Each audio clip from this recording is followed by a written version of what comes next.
Il-poplu qed igerger.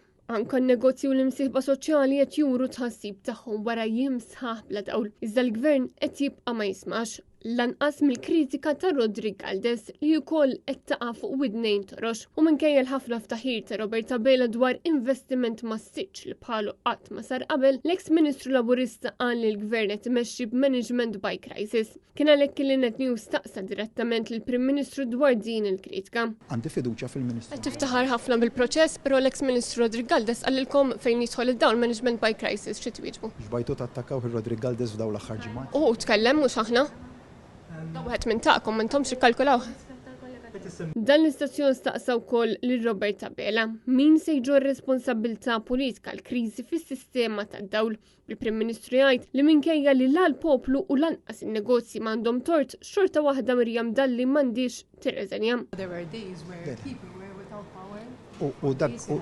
We spoiled food, businesses that were impacted, so it was an intense few days a week.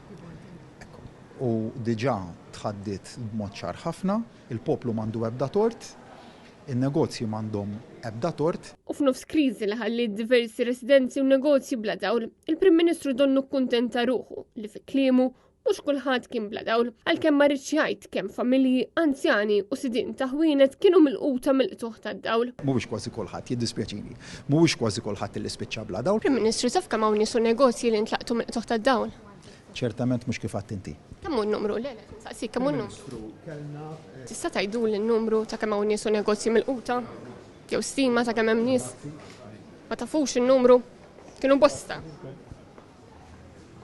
Il-poplu Malti u Awċi jibqa' f'ansjetà kbira dwar jekk il-kriżi fil-provvista tal-elettriku hix se terġa' tolqothom fil-jiem li ġejjin.